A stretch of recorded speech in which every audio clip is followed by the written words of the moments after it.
I stuffed a shirt or two into my old carpet bag, tucked it under my arm, and started for Cape Horn and the Pacific. Quitting the good city of Old Manhattan, I duly arrived in New Bedford. It was on a Saturday night in December. Much was I disappointed upon learning that the little packet for Nantucket had already sailed, and that no way of reaching that place would offer, till the following Monday. As most young candidates for the pains and penalties of whaling stop at this same New Bedford, thence to embark on their voyage, it may as well be related that I, for one, had no idea of so doing. For my mind was made up to sail in no other than a Nantucket craft, because there was a fine, boisterous something about everything connected with that famous old island, which amazingly pleased me. Besides, though New Bedford has of late been gradually monopolizing the business of whaling, and though in this matter poor old Nantucket is now much behind her, yet Nantucket was her great original, the Tyre of this Carthage, the place where the first dead American whale was stranded. Where else but from Nantucket did those aboriginal whalemen, the Redmen, first sally out in canoes to give chase to the Leviathan? And where but from Nantucket, too, did that first adventurous little sloop put forth, partly laden with imported cobblestones, so goes the story, to throw at the whales, in order to discover when they were nigh enough to risk a harpoon from the bowsprit? Now having a night, a day, and still another night following before me in New Bedford, ere I could embark for my destined port, it became a matter of concernment where I was to eat and sleep meanwhile. It was a very dubious-looking, nay, a very dark and dismal night, bitingly cold and cheerless. I knew no one in the place. With anxious grapnels I had sounded my pocket, and only brought up a few pieces of silver, so, wherever you go, Ishmael, said I to myself, as I stood in the middle of a dreary street shouldering my bag, and comparing the gloom towards the north with the darkness towards the south, wherever in your wisdom you may conclude to lodge for the night, my dear Ishmael, be sure to inquire the price, and don't be too particular. With halting steps I paced the streets, and passed the sign of the Crossed Harpoons, but it looked too expensive and jolly there. Further on, from the bright red windows of the Swordfish Inn, there came such fervent rays, that it seemed to have melted the packed snow and ice from before the house, for everywhere else the congealed frost lay 10 inches thick in a hard, asphaltic pavement, rather weary for me, when I struck my foot against the flinty projections, because from hard, remorseless service the soles of my boots were in a most miserable plight. Too expensive and jolly, again thought I, pausing one moment to watch the broad glare in the street, and hear the sounds of the tinkling glasses within. But go on, Ishmael, said I at last, don't you hear? Get away from before the door, your patched boots are stopping the way. So on I went. I now by instinct followed the streets that took me waterward, for there, doubtless, were the cheapest, if not the cheeriest inns. Such dreary streets! Blocks of blackness, not houses, on either hand, and here and there a candle, like a candle moving about in a tomb. At this hour of the night, of the last day of the week, that quarter of the town proved all but deserted. But presently I came to a smoky light proceeding from a low, wide building, the door of which stood invitingly open. It had a careless look, as if it were meant for the uses of the public, so, entering, the first thing I did was to stumble over an ash box in the porch. Ha! Thought I, as the flying particles almost choked me, are these ashes from that destroyed city, Gomorrah? But the Crossed Harpoons, and the Swordfish? This, then, must needs be the sign of the trap.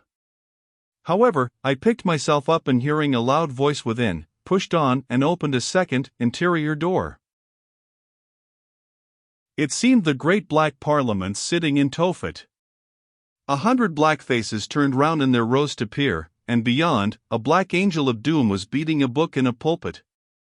It was a Negro church, and the preacher's text was about the blackness of darkness, and the weeping and wailing and teeth gnashing there. Ha, Ishmael, muttered I, backing out, wretched entertainment at the sign of the trap.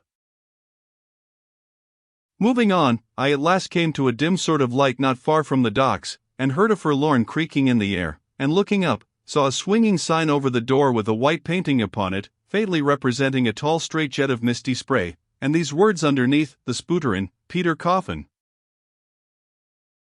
Coffin is Spooter, rather ominous in that particular connection, thought I. But it is a common name in Nantucket, they say, and I suppose this Peter here is an emigrant from there.